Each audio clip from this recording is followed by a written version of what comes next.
Head of State receives the President of Puntland.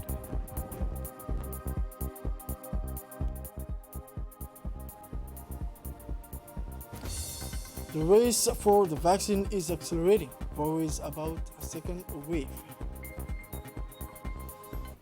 Hello, welcome to our newsroom for having the news in details. The President of the Republic, Mr. Ismail Omar Guelleh, received this morning in the Presidential Palace a strong delegation of Puntland leaders led by the President of the Puntland region of Somalia, Said Abdullahi Dani. The Puntland delegation arrived yesterday in Djibouti for a working visit and includes the Minister of Aviation and Airports, Mr. Ilyas, the Minister of Economy and Industries, Mr. Abdullah Hassan, and the diplomatic advisor to the President of Puntland, Mr. Ali Abdullahi Awale. President Guelleh expressed the firm will of the government of Djibouti to strengthen the partnership with Puntland authorities and institutions. During the meeting with President Guelleh and President of Puntland, discussions were focused on cooperation between the two parties, in particular the strengthening of relations in the field of economy, of airport and maritime infrastructures. President of Puntland stressed the important role of President Guelleh in the preservation of peace and stability in East Africa, and especially in Somalia, where he was the initiator of the restoration of the concept to statehood in Somalia. On the Djiboutian side, the Minister of Foreign Affairs, Mr. Mahmoud Ali Yusuf, the Minister of Equipment and Transport, Mr. Musa Mohamed Ahmed, and close collaborators, including the General Secretary of the Presidency, Mr. Mohamed Abdullahi Wais, took part in the meeting. And after the meeting with the President of the Republic, Mr. Ismail Omar Guelleh, the President of Puntland, Mr. Said Abdullahi, first thanked President Guelleh for the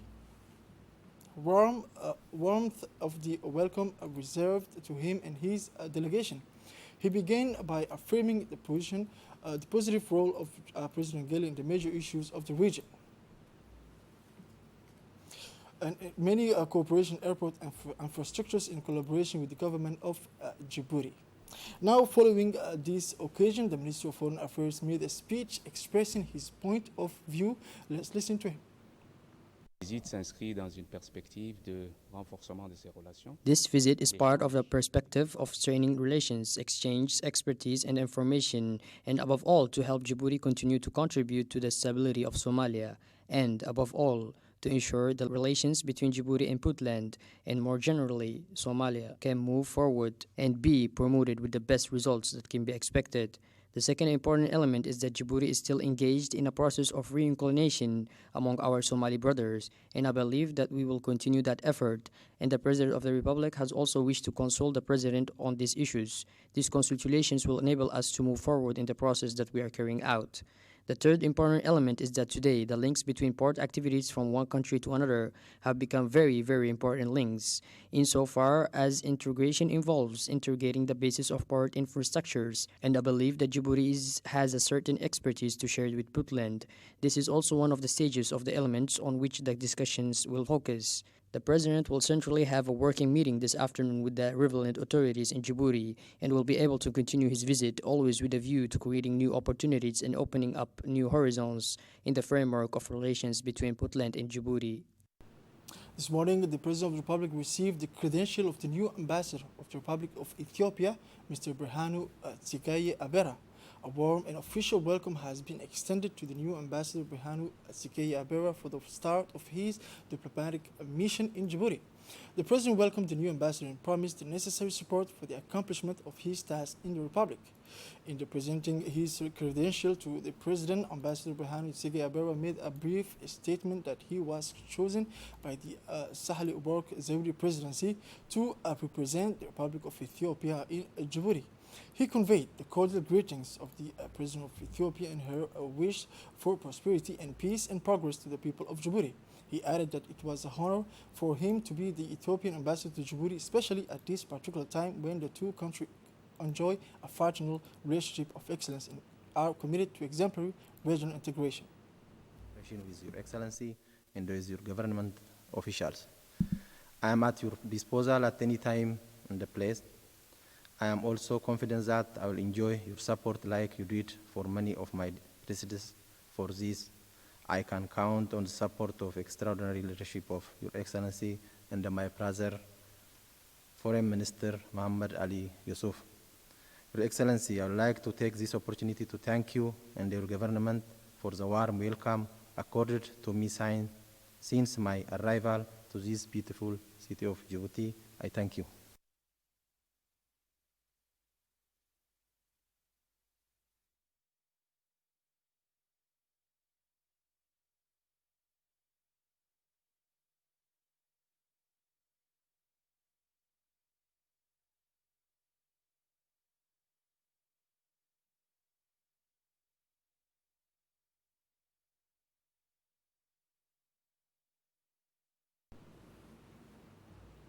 The Prime Minister today called a meeting to review the situation of the evolution of COVID-19 in our country.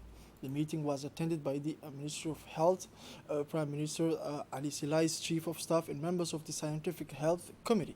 During the meeting, it was noted that the transmission of COVID-19 is drastically reduced in our country thanks to the effort made in the response to the disease. The number of patients hospitalized for COVID is almost nil today, thanks to the perseverance, but the vigilance and respect to the barrier justice are still relevant. Home follow-up will be proposed for asymptomatic cases. In the meeting, the Prime Minister mentioned that an adaptive and evolutionary strategy will be engaged to overcome the virus in our country. Now, this morning, in the morning of Wednesday, August 12, 2020, an important midterm review meeting of the activity of the CLE took place in the presence of the Minister of Economy and Finance in charge of Industry, His Excellency Mr. Yas Musa Dawali, in the meeting room of the Center for Leadership and Entrepreneurship. Present at this meeting were the Director General of the CLE, Mrs. Obah Ahmed Malo, the General Secretary of the MEFI, Mr. Abdulrazak Ahmed Idris, the Senior Advisor to the Minister, Mr. Ibrahim Hamid Hassan, the General Director of the Guarantee Fund, Mr. Awad Amuti, as well as the Executive of the CLE and the Ministry. In turn, the Director General of the executive of the CLE presented during this meeting the activities carried out since the creation of the CLE, but also the main activities planned for the year 2020 and their achievements in particular context of the COVID-19 pandemic. After the presentation of the CLE, the Ministry of Finance recalled the framework for which he initiated this important meeting, which is part of the legislation on good governance of public enterprises. Indeed, all public establishments must establish performance contracts with their home ministry. The ministry continued his remarks by encouraging the CLE management team, which he has to always question itself. This exercise should be done regularly. The ministry also made a number of recommendations for the implementation of programmed activities, including development of sectoral value chains. Now, the Ministry of Women and the Family, Mr. Mumina Ahmed Hassan, accompanied by the Ambassador of the People's Republic of China in Djibouti, Mr. Yu Cheng, went this morning to Dariel Nursery to hand over a donation composed mainly of household equipment. More details on the following reports. The Minister of Women and Family, Mrs. Mumina Ahmed Hassan, accompanied by the Ambassador of the People's Republic of China in Djibouti, went this Wednesday to the Darrell Nursery to hand over a donation mainly composed of household equipment, computers, and games for children and a check of $20,000. Taking part in this ceremony were the Director of the Darrell Nursery, Mrs. Safiya Mahmoud, the Director of the CPE, Mrs. Zamzam, and the Director of the Family of the Ministry of Women and Family, Mrs. Fawzia Ali. The Ministry of Women and the Family thanked the Ambassador for China's response to her request for the support for the Darrell Center. The director of the center thanked the ambassador and explained that the material would be distributed between the nursery and the Child Protection Center. And on the sidelines of this event, the delegation made a short visit of the premiers in the company of the various officials present on this occasion. The ambassador of China to Djibouti wished to recall his full commitment to the service of the Sino-Djiboutian relationship. He stressed that the Darrell Center offers a refuge for the abandoned children at the instigation of the President of the Republic and the First Lady. This center aims to ensure the protection and care of these children in an enabling environment and opportunities for success. In order to make our own contribution to the protection of vulnerable children in Djibouti, I am honored today to make a donation in cash and equipment to the Darrell Nursery, in particular with a view to equipping in its new pavilion with office equipment for better allied surgery in the future and to strengthen its capacities. This grant is a continuation of China's support to Djibouti in the areas of welfare and is a concerted action to implement the Chinese president's commitment to give greater priority to the welfare of the population and the development of China-Africa cooperation. I firmly believe that thanks to the leadership of the First Lady of Djibouti, the continued commitment of the Ministries of Women and Family and the entire nursery team, as well as close international cooperation, the Daryl Island will perform better. The missions entrusted to it in the cause of child protection in Djibouti, this program will be one success after another. The Ministry of Women and Family, Mrs. Moumena Ahmed, made a speech. Let's listen to her. D'abord, permettez-moi, Monsieur l'Ambassadeur, au nom de la Première Dame, First of all, allow me, Mr. Ambassador, on behalf of the First Lady, to thank you for this gesture, for this donation for the orphaned children of the Daryl Center. This center has been in existence for 10 years. It was originally intended to accommodate about 30 children. Today, more than 200 children are welcomed in the two centers, the Child Protection Center and the Daryl Center. These children have nothing to envy to all the children who live in with their families. Perhaps the only thing they miss is their parents. But love, attention, schooling, care are offered, provided by professional staff, and the First Lady and our President look after them as they look after their own children. As you have seen, they're thriving children, they're happy children, they're well-cared children, and hopefully with this gift that you have just given, we are going to be able to continue to offer these quality services to these children. The People's Republic of China and the Republic of Djibouti, they have a long history. It will continue over time and it will last. Now in Wahaldaba, the CDC of Wahaldaba came out on top of its evening opponents by presenting the best possible menu. The objective of this contest was to showcase our talent in the field of cooking and especially our different dishes. The two teams engaged in a culinary battle in the open air in front of an audience of guests and spectators, namely the State Secretary for Youth and Sport, His Excellency Hassan Mohammed Kamil, the Ministry of Women and Family, His Excellency, Her Excellency Mr. Moumena Ahmed, the Secretary General of the UNFD, Mrs. Hassan Ahmed, members of the Parliament, the Honorable Safia Ilmi and Umma Hamid, as well as several other food lovers. Organized by the State Secretary for Youth and Sport in collaboration with the Ministry of Women and Family, the UNFD, the Best Cooker contest was above all an opportunity to honor the profession and know-how of our young people, to federate them and to remind them that gastronomy is a field that should not be neglected.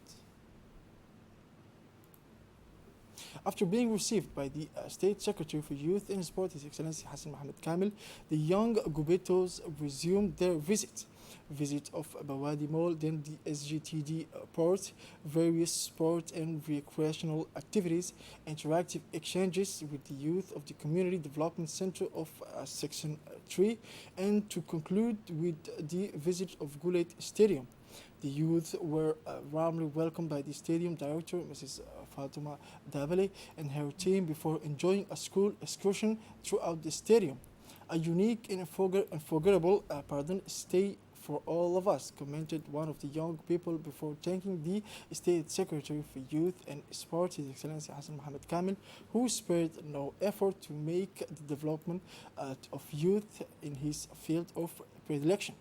It should be recalled that within the framework of this celebration of the International Youth Day, the State Secretary for Youth and Sport has fully taken care of the travel, accommodation, and catering of this group of young people from Gubeto during their stay. Zoom now at the Dr. Absiya Regional Hospital in Al Sabih, which has seen an increase in activity in recent weeks. The management of the hospital has ensured that all specialized care services are guaranteed and perfectly provided within the hospital structure, as well as medicines and medical consumables that are sufficiently available and accessible to all patients. The regional hospital states that its inpatient and outpatient care activities are unrestricted and are carried out normally.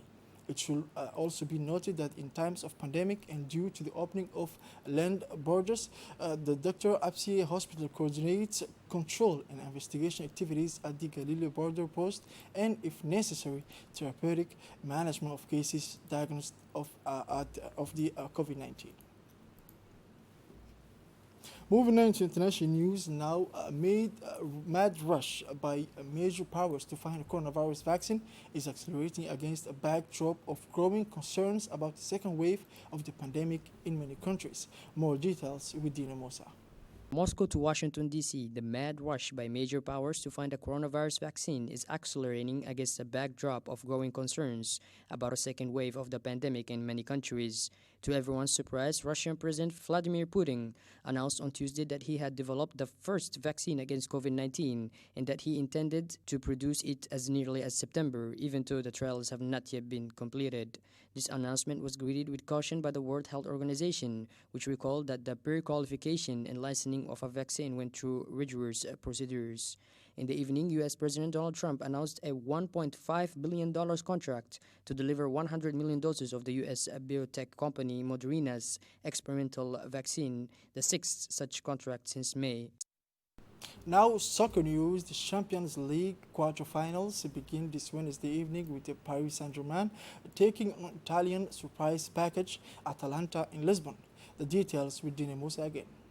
Champions League quarterfinals begin this Wednesday evening with Paris Saint-Germain taking on Italian surprise package Atalanta in Lisbon. The French champions could receive a boost in the person of Kylian Mbappe. The striker was spotted training with the squad 2 weeks after suffering a serious ankle sprain in the French Cup final.